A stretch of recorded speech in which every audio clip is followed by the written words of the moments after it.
All right, we just finished our morning practice. I'm trying to see if I have any notes here. Third practice, first time in helmets and shoulder pads. First 2 days were spider pads. Look, I mean, it's your first day out there, and I'm sure you've got a lot of questions. There's not a lot that I would read into, like who's in the first group, who's in the second group. We're still sorting out, rotations, things of that nature. So, again, I would be, certainly in a position to, give you some information on guys, but, we're nowhere near like this is the group that we're rolling out for the opener against Clemson. So we've got a lot of work to do. This is spring training. This is the first lineup out there. We're moving players in and out. It's going to be a new rotation on Friday, so you'll get a chance to see a lot of different guys. The exciting part about it is we've got a lot of competition, and that's really been probably the one word that we've used more than anything else this spring, is that we've got great competition at a lot of different positions, and feel really good about the depth of the team and the roster itself, and it's really showed itself through the first few days. So a couple of announcements to make. We've got our coaches clinic beginning next week, March 20th through the 22nd. Excited about having the Saints staff here, the newly appointed head coach and Kellen Moore being here, offensive coordinator Nussmeier, defensive coordinator Staley, having them part of the clinic. We're pleased that they're going to be able to join us with their busy schedule. The ULL coaching staff and Tulane coaching staff as well. Really appreciate that they're going to be able to be part of the coaching clinic as well. So really well represented in the state of Louisiana, and really excited about that. Also about the addition of Kyle Williams to our staff. He'll be, as you know, coaching our interior defensive line. I think it's well chronicled his playing career here at LSU, and then as an All-American, won a national title here at LSU, and then 6-time Pro Bowler, 13 years in the NFL. Certainly brings an impressive resume to the position, and just quality individual, high character, great husband and father, and somebody that really is who you want recruiting student athletes here to LSU. So just brings all of those things to the table, and really excited about his addition to our staff. So thanks for allowing me my comments. I'll let you guys fire away. Yeah, Coach, just following up on the Kyle Williams stuff. I mean, he's been out there now for, I assume, a couple days. Just early thoughts on his coaching style and how he's relating to the players, and kind of just that early setup. Yeah, I think the things that stand out immediately for me is his attention to, the finer points of playing the position. Again, somebody that played the position and recently played the position, and clearly understands, the nuances of the position, and can articulate and communicate that effectively to those that need to go play it now for LSU. I think that connection is very apparent to me. I got a chance to, spend a little time out there today, probably about 10, 15 minutes, just listening to him and the way he connects with the players. I know he's going to make a great impact for us. Yeah, Coach, right up the middle. Just following up on that, how important is the longevity, I guess, right? You've had a lot of different coaches in that position. How important was that in a factor in getting Kyle on board? And then secondly, your first video day, whatever, it was you versus you was kind of the message for spring Yeah. ball. What is spring ball? Is spring ball important for? Yeah, I mean, unfortunately, the D-line job has been a turnover position. I think I've been, in my career, have had similar positions, whether it be the running back position or the wide receiver position, that I've been confronted with similar situations. It just happens here that LSU has had this run of, the D-line position's been a turnover position. I don't know why, it just has turned up that way. We've turned out great players at the position, so it's not like it's not a position coaches don't want to coach. I think it's much more about they're sought after. Having said that, we certainly have a group that we want to feel as though there's going to be some continuity at the position. I will say that was part of, ultimately, when we looked at the candidates, it wasn't, hey, you got to stay here for, 10 years. But we had that as part of, our process. Like, we were looking for some continuity at the position, and Kyle was looking to, settle in. And so that was an attractive match for us from that perspective. There were certainly other things, but that was one of them.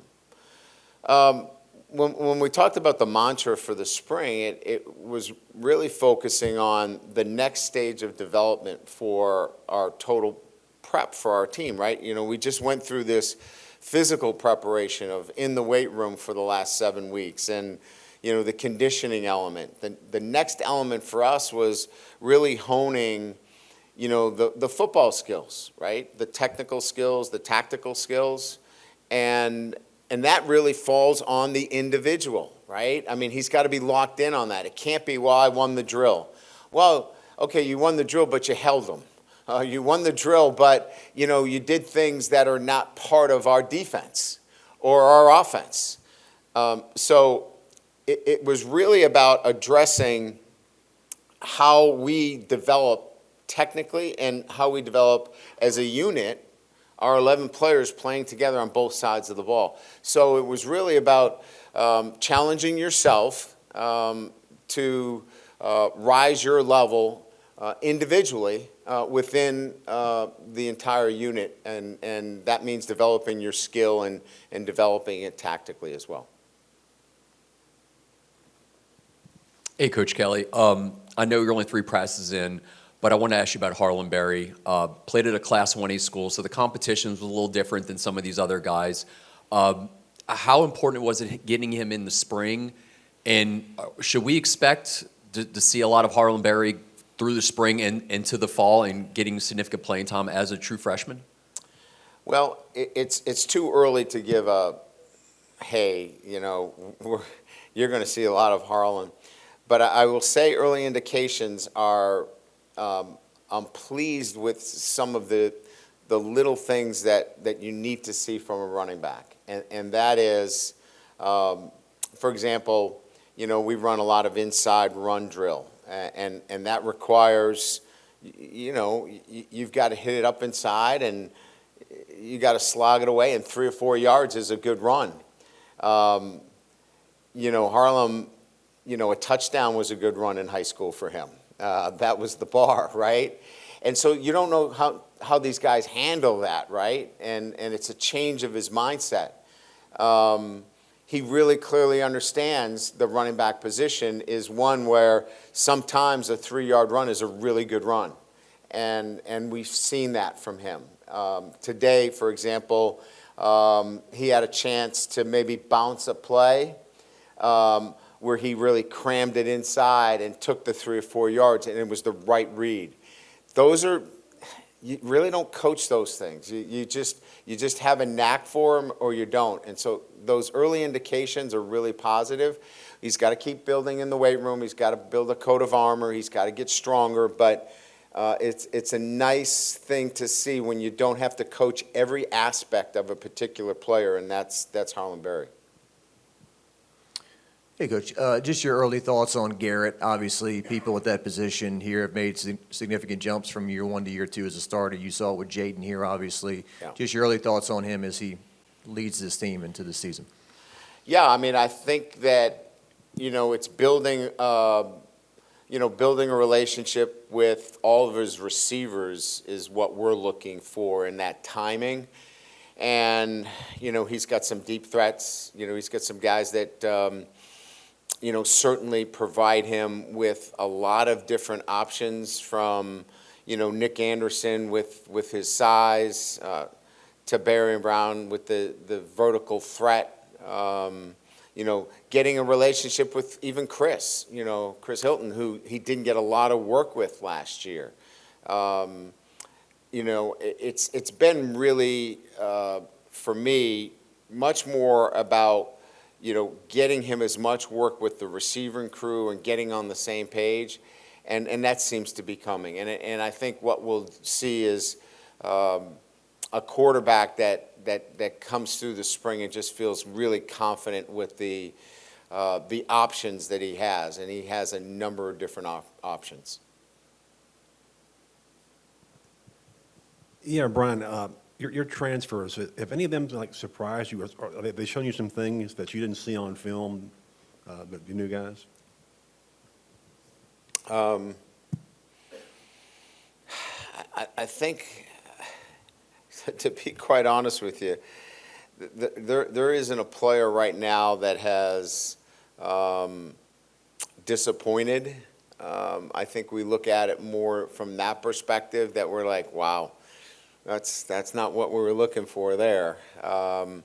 Each one of them, has shown us something that says they can contribute and help our football team in the manner. Some more than others, but, again, I think each one of them, some carry more leadership skills than others, some carry more of a wow factor than others, but all of them, and I know you guys were only out there a very short period of time, but, all of them have a presence pretty much in our two deep, and that's saying a lot. I mean, to immediately jump into a two deep situation with all those guys and factor into what we're doing, I would say that we're very pleased with all of them.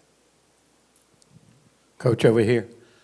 Brian, you lost 4 of your 5 starters at O-line. Can you talk about that, and specifically Karius Kern and Braylon Moore, how they fit in the early picture? Yeah, so, we lost them after the Oklahoma game is kind of how we looked at it. And then we went to work against Baylor with kind of developing a new group. And that's where, you saw Paul start, and you saw, Tyree Adams start. So we feel like, it wasn't really, 4 out of 5. It was like trying to find a couple of guys, to fill in there. And, I think Braylon's done a nice job early on. Karius Kern, Solomon, both of the freshmen have done a really nice job. I think they're, both of them are physically able. They've got to be able to take the next step in terms of learning, the offense. But they're going to be really good SEC players. The bar here is pretty high, right? Everybody's thinking, do you have Will Campbell and Emory Jones? I'd like to say that we have those every year, but that's probably not the case. These are really good players that in time are going to help us. I think Weston Davis is doing a nice job. I think we're gonna rely on the guys that got a lot of work for us last year. DJ Chester's gotten a lot of work for us. We'll see where that all ends up. But I think there's enough, experience with young players that we're going to put together a really good offensive line. Hey, Brian, just wanted to ask about quote-unquote injury report? Where some of the guys stand? What can you share? Well, I mean, Weeks and Perkins would be probably the two guys that you're referring to. They're both moving around. They're very active in our, progression of their rehab, if you will. They're both going to be ready for our June training and fully cleared. So, that gives them the whole month of June and July prior to coming into camp. So they'll have no restrictions going into camp. So, a good 8 weeks leading into camp. We feel really good about it. Those are probably the two, big ones, I would say. Am I missing anybody in terms of injury? Who else? Guillory's made really good progress the last probably 2 or 3 weeks. He was probably a little bit behind, but he's made some really good progress. He'll be in a position to be fully cleared too for our June, and I think that's what we're looking at with the injuries that we have. Are they fully cleared for your June 1st strength and conditioning? So our athletic development team and our athletic trainers have 8 weeks with them to get them ready for camp, and that looks to be on track.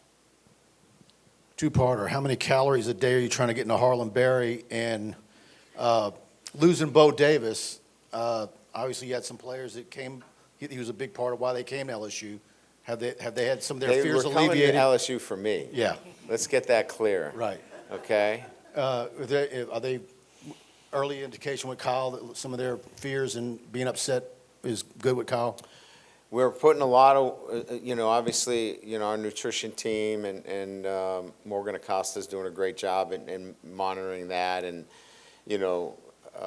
Coach Wilson's involved in that. It's a village. When it comes to weights and maintaining weights, it's not just one person, it's just a whole team of people. And the player has to be bought in too, and he is, and so he knows what he needs to do there. Yeah, look, anytime there's a change, relationships are built with a position coach, but I think we do a really good job here of not putting it all on one coach. It's the defensive coordinator, it's the head coach, it's the strength and conditioning team, it's nutrition. So when we talk about recruiting, the player is touched by so many different people. And I think that's important in recruiting. If you're going to a place just for one person, you're making a mistake. That doesn't mean you don't have a lead recruiter and you have a relationship with them. But if that's the only reason why you're going to a particular school, coaches leave. Coaches move on. And if that's the only reason why, you need to really, really evaluate why you're going to that particular institution. And so certainly there were phone calls, and you have to touch base, and Kyle got on the phone with any of our recruits and spent time with the players because you start a new relationship. But it's LSU really, and it's the football program that at the end of the day is put under the spotlight, and we feel confident that that will stand up in most cases. Coach, I wanted to ask about Josh Thompson. What's sort of keeping him away from the team right now, and when you can? Well, they're on expect to get him back? quarters, so he's finishing up his academics. He'll be here next week. Next week. Yeah. And what do you hope to see from him? I guess once A he good gets on football campus? player. No, another addition to, which, as we talked about, a very talented, transfer class that will bring, Big Ten reps into our offensive line. So a versatile player that can play guard or tackle. We haven't decided where that will be. It'll be kind of putting the pieces together to see how that fits. He's smart, he's physical, and he brings us an experienced offensive lineman, so he'll be here next week. Hey, Brian.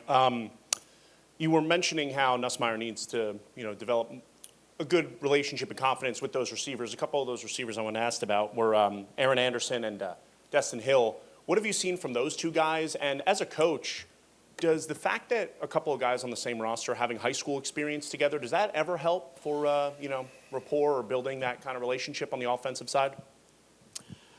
Well, I think when you bring in, let's just use the example of Destin Hill. He feels a lot more comfortable making the move because he knows players. He's played against them, and he's had them on his team. So the transition for Destin has been really seamless, and it's made it easy for him. He's been somebody that, maybe didn't get as much recognition early on. He's had a really good, off-season and has done a really nice job for us. So I think that transition has made it easier for him to kind of blend in right away. But I don't know that, playing together helps Nussmeier as much. He still has to go through, the routine of this guy gets out of his break quicker. His post cut is a little bit more shallow, and I think he's working that out with a lot of these receivers.